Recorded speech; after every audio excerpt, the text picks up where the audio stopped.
Você menciona bem, é preciso que a gente deixe bem claro que isso está acontecendo, esse movimento agora ocorre 6 dias depois de o Marcelo Queiroga ter apavorado o país, recomendando às mães que não vacinassem os seus filhos contra a Covid. 6 dias depois, o Ministério da Saúde divulga uma nota para pedir às famílias brasileiras que se esqueçam o que o ministro declarou.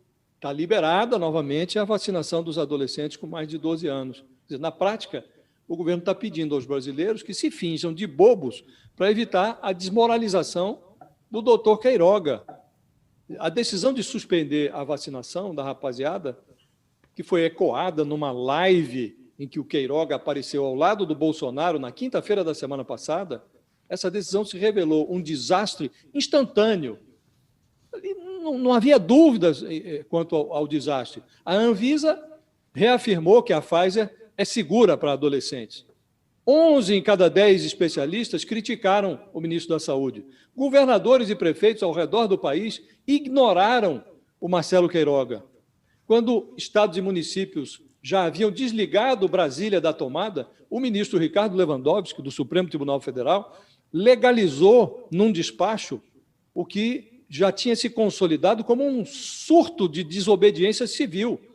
Estados e municípios não estavam obedecendo o Ministério da Saúde. Quer dizer, desautorizado pela Anvisa, atacado pelos técnicos, desprezado pelos gestores estaduais e municipais e enquadrado pelo Supremo, o Queiroga se faz de morto num quarto de hotel lá em Nova York, onde ele está cumprindo a quarentena depois de ter sido infectado pelo coronavírus. O Queiroga deve, Diego, ao país um pedido de desculpas, ele deve também aos brasileiros um pedido de demissão. Mas um ministro que se diminui, mostrando o dedo médio para os seus críticos, não parece capaz de grandes gestos, né? Infectado pelo bolsovírus, o Queiroga é incapaz de notar que o que destrói uma pessoa não são os seus erros, mas a forma como ele se comporta depois de cometer esses erros.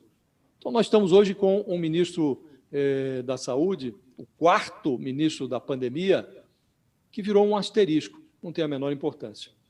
Josias, nesse contexto, inclusive, né, quando o Marcelo Queiroga assumiu, a gente mencionava algumas atitudes positivas porque havia um comparativo com o ministro anterior, que era Pazuello.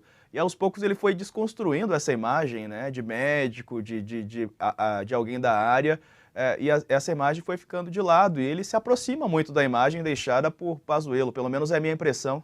A sua também é mais ou menos por aí?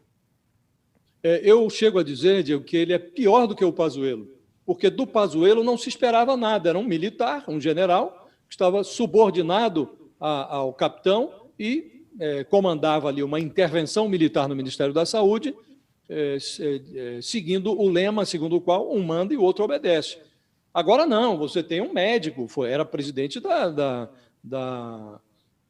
dos cardiologistas, da entidade máxima dos cardiologistas, do Conselho Federal de Cardiologia. Então, você se esperava desse médico que ele respeitasse pelo menos o seu jaleco, o seu CRM, e que não se submetesse a coisas absurdas como, por exemplo, um pedido do presidente para que ele reveja a regra que obriga o uso de máscaras. Ele disse que está revendo, o presidente pede e ele revê. Neste caso aqui também, ele se submeteu, no caso da vacinação dos adolescentes, ele se submeteu a uma vontade do presidente. O presidente vai ali às redes sociais, recolhe os absurdos e o ministro, ao invés de demover o presidente, ele se rende às idiosincrasias do presidente. Então, eu diria a você, Diego, que ele é pior do que o Pazuello. Ele é um sub-Pazuello, uma vez que ele transforma, ele rasga, joga no lixo o seu jaleco e ignora o seu CRM. Então, é muito pior do que um general que se submete ao capitão.